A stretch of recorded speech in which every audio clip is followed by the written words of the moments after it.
Okay, thank you, Dennis. My name is David G. I'm a grateful recovering alcoholic with a sobriety date in AA of August 8th, 1994. I'm also a grateful recovering member of Sexaholics Anonymous. I have a sobriety date in that program as well of October 1st of last year. I'm grateful to be able to share the big book with you guys. We've been doing this over the past few weeks. We've looked at the problem, we've looked at the solution, and now we're looking at more about alcoholism. We're going to be looking today at sane thinking versus insane thinking. And this is what happens to us just before we relapse each time. It seems like I will be going along, things will be going good in my life, things are good with the family, things are good with the work, sane thinking, and one day the insane idea comes into my mind that I can once again control and enjoy one more time that which is proved to me that I cannot. However, I will try it again over and over and over. And so we've been looking at that's nothing new under the sun. So anyway, we're going to be taking a look at chapter 3 on page 30 of the big book of Alcoholics Anonymous today. Now, we know that A.A. brought Bill the solution. And we know that the solution, as we looked at it last week, was a spiritual experience in order to recover from alcoholism, sexaholism, whatever our ism is. That is what's required to recover. Now, but Bill did not like this idea when A.A. brought it to him. He also knew that we wasn't going to like this idea any more than he did. But he said, let me write another chapter and let me tell him a little more about alcoholism. Let me talk to him about what the mind does prior to the relapse.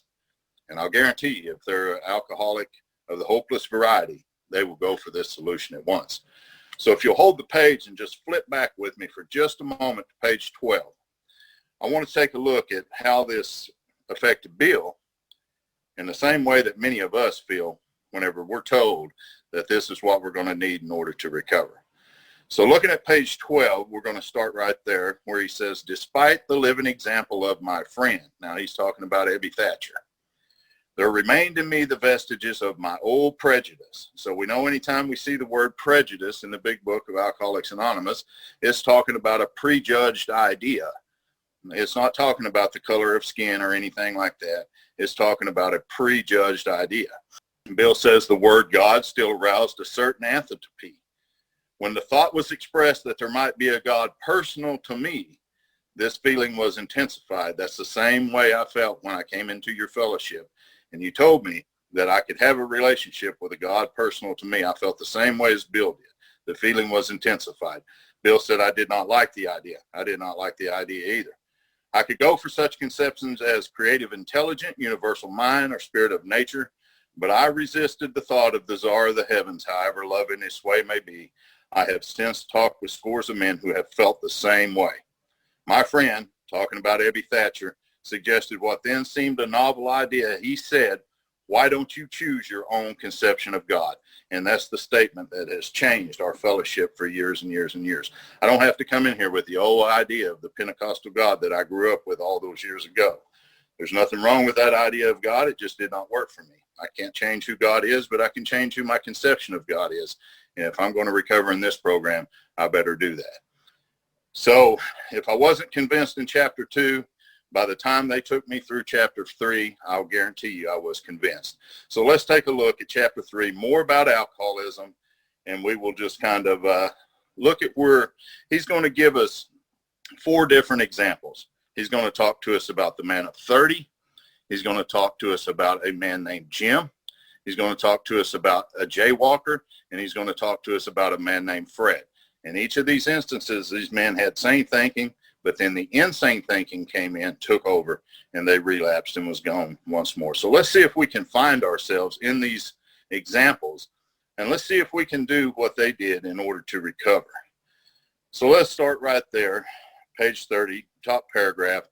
Bill says this: most of us have been unwilling to admit that we were real alcoholics. And I don't know about you, but I know about me. And when I came here, I didn't have a problem admitting that I had some problem with drinking. I had some problem with lust, but I was a long way from admitting that I was a real alcoholic, sexaholic, lustaholic. Bill says no person likes to think he is bodily and mentally different. Remember bodily. We looked at the physical allergy over the weeks that makes us different. Mentally, he says, we've looked at the obsession up to this point. We're going to look at it more and more. No person likes to think he is bodily and mentally different from his fellows because of those two reasons. Therefore, it is not surprising that our drinking careers, our acting out careers, lusting careers, whatever it is, have been characterized by countless vain attempts to prove that we could drink like other people. Well, my mind automatically says that's not true. My experience says that's very true. I have tried that over and over and over in all areas of my life. The idea that somehow, someday, he will control and enjoy his drinking or his acting out is the great obsession, there's that word, the great obsession of every abnormal drinker. The persistence of this illusion is astonishing. Many pursue it into the gates of insanity or death. I've seen this with several men that I've sponsored over the years in AA. I have seen death come as a result of that. I've seen insanity. It's just a horrible, horrible disease. We learned that we had to fully concede to our innermost selves that we were alcoholics or sexaholics. This is the first step in recovery. So for me to admit that I am powerless is the first step in recovery. He says the delusion, and if you watch Bill, he will use the same word or the same meaning to the word, but different words every time. And if you watch him closely here, you can kind of get what he's driving at. But if not, then you don't quite understand. But what he says here, he says the delusion, and we know what a delusion is. It's believing something that is not true. That's what our mind does to us prior to relapse. It convinces us that the truth is the truth, even though it's a lie. So he says the delusion that we are like other people or presently maybe has to be smashed. We alcoholics are men and women who have lost the ability to control our drinking. And we're going to look at that word control a lot. We've looked at it some last week. We looked at it again. If you remember back on page 24, and let's flip there just for a quick second, where the squiggly writing takes place. And they always say, anytime that you see squiggly writing in the big book of Alcoholics Anonymous, we better pay close attention to that. Remember, he said this on page 24. The fact is that most alcoholics, for reasons yet obscure, have lost the power of choice in drink. Now, I don't read anywhere in this literature where we ever get that choice back. Our choice must be a higher power. We will see that coming up. So he says the delusion that we are like other people or presently maybe has to be smashed. We alcoholics are men and women who have lost the ability to control our drinking. We know that no real alcoholic ever recovers control. All of us felt at times that we were regaining control, and I don't know about you, but I felt that several times. I felt like I was into recovery now. I was doing a little better. I wasn't acting out. I wasn't drinking. I was regaining a little control. But this was my experience. Look at this very next sentence. But such intervals, usually brief, were inevitably followed by still less control, which led in time to pitiful and incomprehensible demoralization. We're convinced to a man that alcoholics of our type, and we're going to look at the types of alcoholics he's talking about in this book. We're in the grips of a progressive illness. That's a promise. Over any considerable period, we get worse, never better. In other words, if this is not treated with a solution that is outlined in this book, it has been my experience and the experience of many others, we will get worse, never better. That's a promise as well. Not all promises in the big book are good ones. So we're like men who have lost their legs. They never grow new ones. In other words, a man like that has to be carried everywhere that he goes. I don't want to be carried. I want to be able to walk. This program promises I can walk again. Neither does there appear to be any kind of treatment which will make alcoholics of our kind like other men. We have tried every imaginable remedy. Now, I don't know about you, but I know about me. I've been to therapy. I've been to church. I've been to confession. I've done all of these things, and I still ended up relapsing and acting out again. In some instances, there has been brief recovery, followed always by a still worse relapse. Physicians who are familiar with alcoholism agree there is no such thing as making a normal drinker out of an alcoholic. Science may one day accomplish this, but it has not done so yet. That's been the case from the 1930s all the way to the present day. I don't know of any pill that will cure this. And in the beginning when I came here, I might have entertained such an idea. But even if that did get me sober, God is not contained within that pill. So I'm not going to take that at all. I'm going to go this route here. Let's drop to the bottom paragraph on page 31. Now, this was the only instruction in the big book that I would follow for a long time, for many years of trying to come in to AA and even into SA. Look what he says. We do not like to pronounce any individual as alcoholic. But you can quickly diagnose yourself, step over to the nearest bar room, or step over to the nearest chat room, or step over to the nearest internet, and let's try some controlled drinking or some controlled lusting. And let's see how that works out for us. It says try to drink and stop abruptly. Try it more than once. It will not take you long to decide if you are honest with yourself about it. It may be worth a bad case of the jitters to get a full knowledge of your condition. And I've seen this happen over and over. Though there's no way of proving it, we believe that early in our drinking careers, most of us could have stopped. But the difficulty is that few alcoholics or sexaholics have enough desire to stop while there is still time. And that was definitely my experience. We have heard of a few instances where people who showed definite signs of alcoholism were able to stop for a long period because of an overpowering desire to do so. Here's one. So we talked in the beginning about 4 examples: a man of 30, a man named Jim, the jaywalker, and a man named Fred. So our first example is going to be a man of 30. Now, when I read this story, if I just read it with the naked eye, it just sounds like, well, you know, this guy had a lot of bad luck, and man, I really hate that for him, but how does that apply to me? Well, what I need to do is put myself in this story, take the man of 30 out, and let's see if I can identify with some of the things that happened to him, and let's see if I can see what's going to happen to me if I do what he did. So we're going to take a look at that starting right now. A man of 30. Now, I've heard this was a man named J.C. Penney. I've heard all these different things about who this man was. I don't have any evidence to back that up, so I don't exactly know who he was. I just know that he is in the big book for a reason, and here's that reason. A man of 30 was doing a great deal of spree drinking. Think about that with our sexaholism. Those of us who are on this call that have that problem, doing a great deal of spree lusting. He was very nervous in the morning after these bouts and quieted himself with more liquor or more lust. I don't know about you, but I've had that experience lots and lots of times. He was ambitious to succeed in business, but saw that he would get nowhere if he drank, or for some of us, if he acted out at all. But here's the key 3 words: once he started. See, there's that physical allergy. Once we start, we're unable to stop, and that's the reason why. And we've looked at that in the weeks past. If you've not listened to the prior recordings, please do, about the physical allergy. Once he started, he had no control whatever. That was because of the allergy. Now, he made up his mind that until he had been successful in business and had retired, he would not touch another drop. Now, I've made that same decision many times, but I've never been able to live up to that. Now, this man was an exceptional man, it says.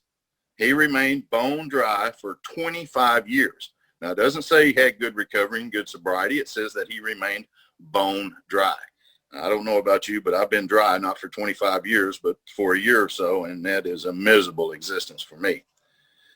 He says he retired at the age of 55, and after a successful and happy business career, look carefully at what happens to this man. This is one of the few times the big book is going to talk about you and I being a victim. Usually it talks about everything but us being that, but right here is one example of you and I being a victim. He then fell victim to a belief, which practically every alcoholic or sexaholic has, that his long period of sobriety and self-discipline qualified him to drink, or with some of us to lust as other men. I don't know about you, but I've had that experience. Out came the carpet slippers in a bottle. Okay, now he's triggered the allergy. Let's look what happens. In 2 months, he was in a hospital, puzzled and humiliated. There again, he believed the lie within his mind that he could drink. And once he took the drink, he triggered the allergy. He's gone. Now let's see what happens. He tried to regulate. In other words, he tried to choose. He tried to act as if he had a choice again for a while, making several trips to the hospital meantime. Then gathering all of his forces, he attempted to stop altogether and found he could not. Every means of solving his problem which money could buy was at his disposal. Every attempt failed. Though a robust man at retirement, he went to pieces quickly and was dead within 4 years. The disease killed him. Now let's look what it says here. This case contains a powerful lesson. For most of us have believed. In other words, we have believed this lie right here.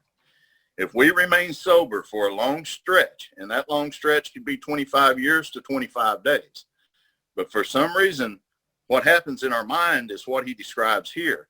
We could thereafter drink or lust normally. The book says, but here was a man who at 55 found where he was just where he had left off at 30. We have seen the truth demonstrated again and again. Once an alcoholic, or once a sexaholic, always an alcoholic, or always a sexaholic, again and again and again. Now, this is one statement in the book that I don't agree with. Now, whenever I look at this, where it says this case contains a powerful lesson, it comes on down to say, but here was a man who at 55 years found just where he had left off at 30. But if you read his story carefully on page 32 there, he had a choice, and he was able to stop for 25 years there. Now, once he activated the disease once again, he didn't have that choice again. So I don't believe that the man of 30 was just where he had left off the same way that he did when he was 30. I just don't believe that. Over here, he tried every means of solving his problem, which money could buy was at his disposal. Every attempt failed, and he died. So if he would have had a choice whether or not he could have remained sober again for another 25 years, I promise you he would have took it. It says, once an alcoholic, always an alcoholic. Commencing to drink after a period of sobriety, we are in a short time as bad as ever, or in most of our cases, if not worse. So right here's what we need to look at. If we are planning to stop drinking, if we are planning to stop acting out, and that's the one thing that I ask the guys that I sponsor. Are you planning to stop altogether? Look at this. There must be no reservation of any kind nor any lurking notion that someday we'll be immune to alcohol. Because if that is there, there's no point in us moving any further in this book. Because if that's the case, then you probably still have a choice. In the book, and I know from my experience, there is no choice. Bottom paragraph.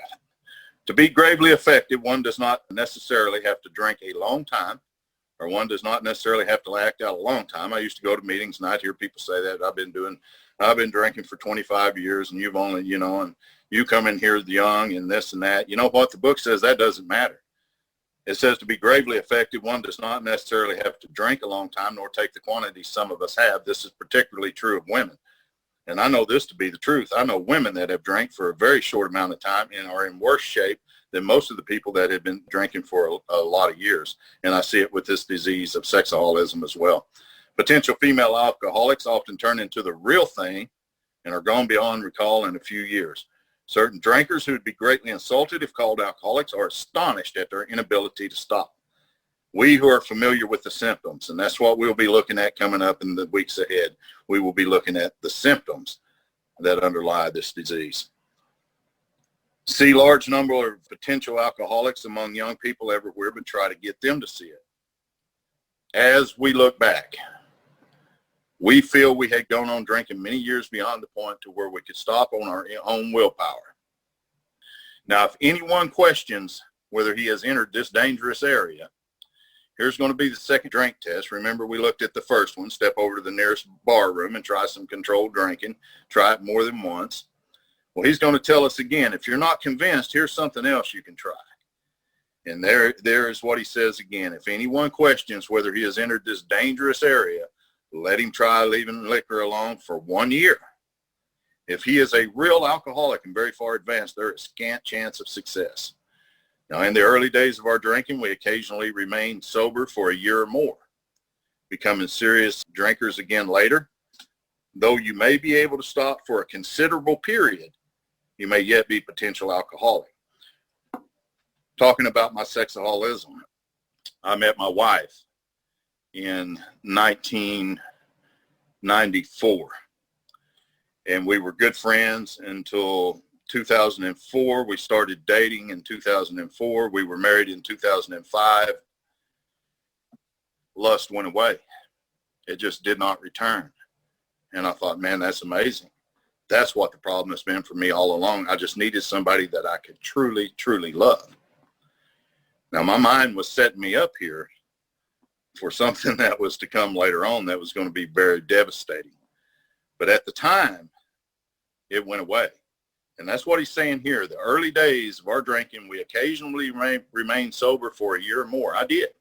I stayed sober that time from lust from 2004 until about 2007 before it returned. So about 3 years. But look at what it says, becoming serious drinkers again later. And this is what happened. Though you may be able to stop for a considerable period, you may yet be a potential alcoholic or sexaholic. We think few to whom this book will appear can stay dry anything like a year. Some of us will be drunk, or we will act out the day after making our resolutions, most of us within a few weeks, and some of us in this program of Sexaholics Anonymous within a few hours. This is a very deadly disease. For those who are unable to drink moderately, the question is how to stop altogether. And I think the ones that come here are those of us who really have this question: how do we stop altogether? It says we're assuming, of course, that the reader desires to stop. So if I'm desiring to stop, I'm going to have to make that very well known, not only by what I say, but by what I do. But I think this is really a very, very important sentence here, because we talk about the power to choose a lot. We talk about the power of choice a lot. I believed for a long time I had the power to choose whether or not I would act out again after I got sober. That wasn't the case. I didn't realize that. But he says this: whether such a person can quit upon a non-spiritual basis depends upon the extent to which I have already lost the power to choose whether I will drink or I will act out or whether I will not. So I've lost the power. Many of us felt that we had plenty of character. There was a tremendous urge to cease forever, yet we found it impossible. Think about that in your own life, with acting out, with drinking, whatever the case may be. I'm sure there have been many times that you had a tremendous urge to cease forever for one reason or another. I know I have, yet I found it impossible. See, that's the baffling feature of alcoholism or sexaholism as we know it. This utter inability to leave it alone, no matter how great the necessity or the wish. So we're going to take a look now at our second example, and we're going to look at a man named Jim. And I want to go to page 35, and let's look up at the first full paragraph, and let's ask ourselves this question: what sort of thinking dominates an alcoholic or a sexaholic who repeats time after time the desperate experiment of the first drink? Friends who have reasoned with him after a spree, which has brought him to the point of divorce or bankruptcy, are mystified when he walks directly into a saloon, or he goes back to the internet, or back to the chat room, or wherever he goes. They're mystified. The book says, why does he do this?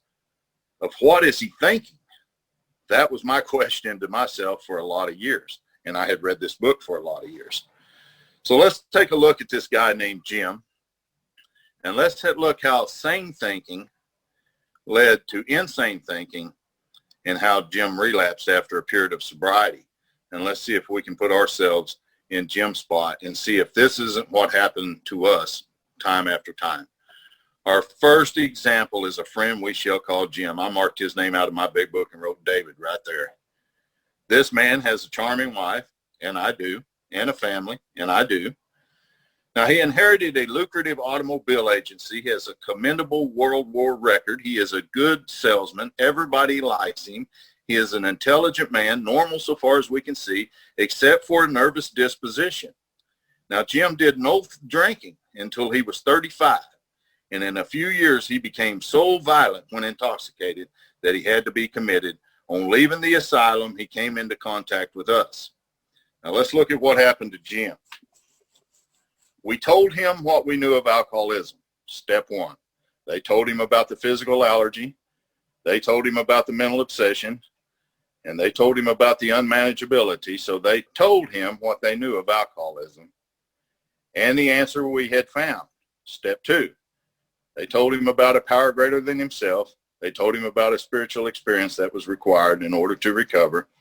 It says he made a beginning. Now, if you will remember on page 63 of this book, step 3 tells us that this is only the beginning. So if you'll look at page 63 for just a second, drop down to the very last paragraph, and then come up about 3 sentences. The book says this was only the beginning. So we see here that Jim came to Alcoholics Anonymous, and Jim took the first 3 steps. Now let's look at what happened to Jim as a result of taking the first 3 steps. And let's look at what happened to Jim as a result of not taking the rest of the steps. Jim's family was reassembled. Man, that's a beautiful promise. Yeah, I'll take 3 steps to do that in the condition I was in a year ago when I came here to SA. I promise you. He says he began to work as a salesman for a business he had lost through drinking. All went well for a time. But right here's what happened to Jim. We know that the spiritual awakening is going to take place in steps 4 through 12. We looked at that, and there is a solution last week.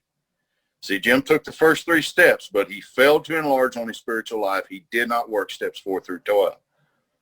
To his consternation, he found himself drunk a half a dozen times in rapid succession. So 6 times, back to back to back to back, Jim relapsed. On each of these occasions, we worked with him.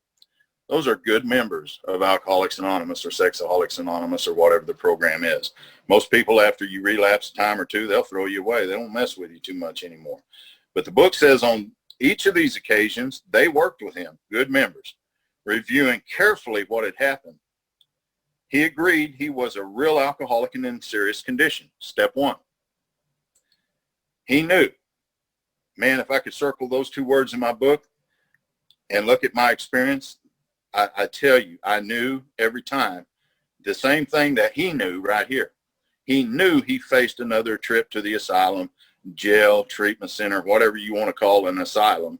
He knew he was going there if he kept on. Moreover, he knew he would lose his family for who he had deep affection. Every time I acted out, I knew there was a chance that my family was going to be gone. But I did the same thing he did right here at the top of page 36. I got drunk again. I acted out again. We asked him to tell us exactly how it happened. This was his story. And that's kind of how I am. You asked me to tell you exactly what happened. I want to tell you a story. I'm going to come up with a story to tell you. So let's look at what he says. I came to work on Tuesday morning. Now, I don't know about where you live, but where I live, the work week starts on Monday morning, usually not Tuesday. So where was Jim all day Monday? We know where Jim was. Look what he says. He says, I remember I felt irritated that I had to be a salesman for a concern I once owned. Now, remember in the doctor's opinion, he told us we are irritable, restless, and discontent unless we can again experience the sense of ease and comfort which comes from taking a few drinks. So Jim's irritated. But look at that closely. I remember I felt irritated that I had to be a salesman for a concern I once owned. There's nothing abnormal about that kind of thinking. I believe that I would feel the same way as he did.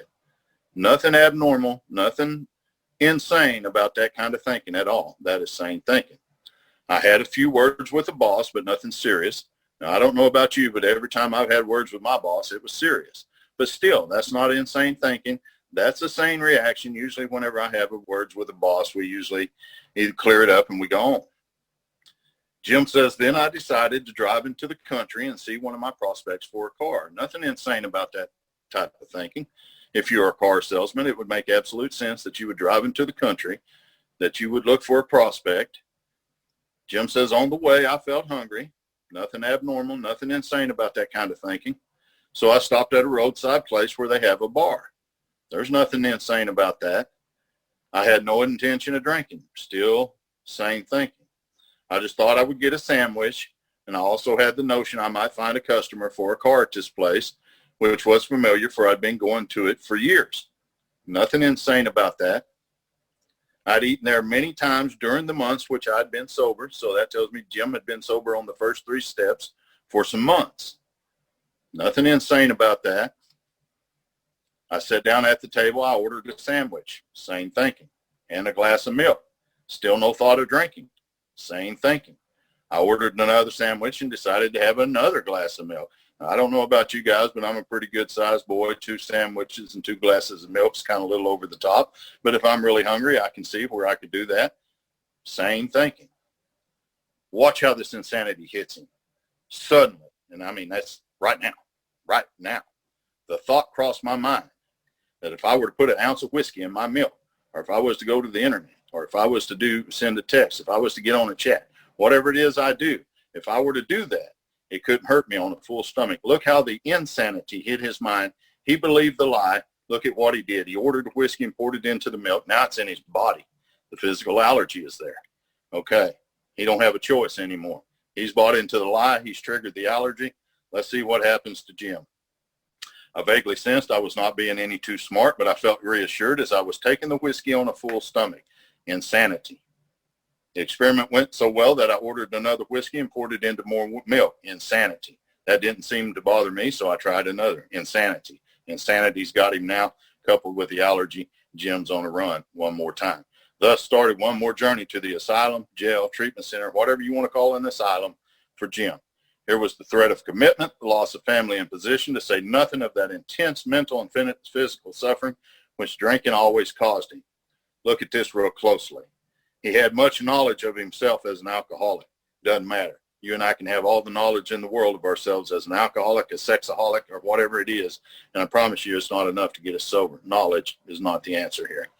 Yet all reasons for not drinking were easily pushed aside in favor for the foolish idea that he could take whiskey if only he mixed it with milk. Whatever the precise definition of the word may be, we call this plain insanity. How can such a lack of proportion of the ability to think straight be called anything else? So if insanity is the proportion of the ability to think straight, sanity must be the proportion of the ability to think straight. How can it be called anything else? You may think this an extreme case. To us, it's not far-fetched. For this kind of thinking, and see, there it is again, the thinking is characterized by every single one of us. We have sometimes reflected more than Jim did upon the consequences. How many of us on this call today have looked at the consequences and knew what it was going to be, but yet the insane idea won out and we were gone again? But there was always the curious mental phenomenon that parallel with our sound reasoning. That's almost scary to look at that sentence and think that that's what goes on inside of my mind. There's a curious mental phenomenon that parallels with my sound reasoning. My insanity is running right next to my sanity, and it's going to win out if I'm not in fit spiritual condition. There inevitably ran some insanely trivial excuse for taking the first drink, for acting out, whatever it is. Our sound reasoning failed to hold us in check. Why is that? Why? If I've come to meetings and I've done what I've been asked to do here, why would my sound reasoning fail to hold me in check? For me, my experience is I have not had the experience. I've not connected to the power yet. And when it's like that, it's always going to win out. The insane idea won out. Look at the book. Next day, we would ask ourselves in all earnestness and sincerity, how could it have happened? Now, I don't know about you, but I've asked myself that question on many, many occasions. All right. Let's look at the bottom of page 37. I think we have time for about one more example here, and then we'll finish it up. Our behavior, not Jim's behavior, but our behavior is absurd and incomprehensible with respect to the first drink or acting out, is that of an individual with a passion, say, for jaywalking. He gets a thrill out of skipping in front of fast-moving vehicles. He enjoys himself for a few years in spite of friendly warnings. Now, I don't know about you, but let's take away jaywalking and all of that, and let's put in acting out. Let's put in lust. Let's put in drinking, whatever our problem is.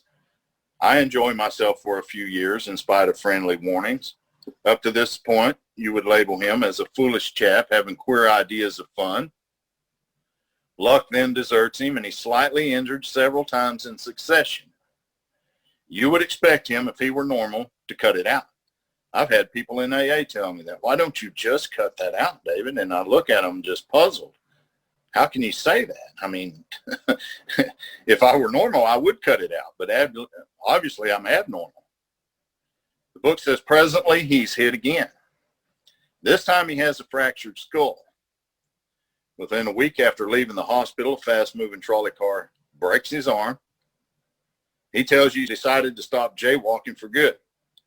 That's me. I've made a decision to stop drinking, acting out, doing all these things for good. But in a few weeks, here I am again. I break both legs. Now, on through the years, this conduct continues. Even with me going to meetings and trying to do the right thing, my conduct continues here. Accompanied by my continual promises to be careful or keep off the streets altogether. Finally, I can no longer work. My wife gets a divorce and I'm held up to ridicule. I promise you, that's where I was at a year ago before I came to you folks. He tries every known means to get the jaywalking idea out of his head. I tried every known means to get the idea of lust and acting out of my head.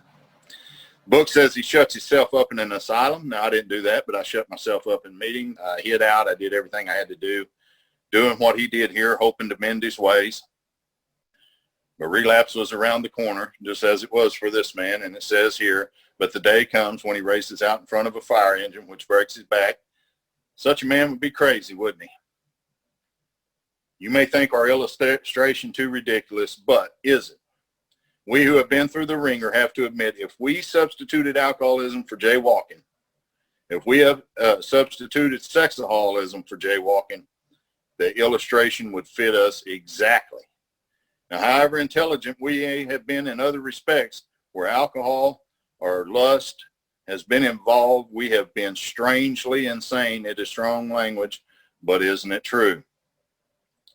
Well, some of you are thinking, and some of you on this call may be thinking this as well. Yes, what you tell us is true, but it doesn't fully apply.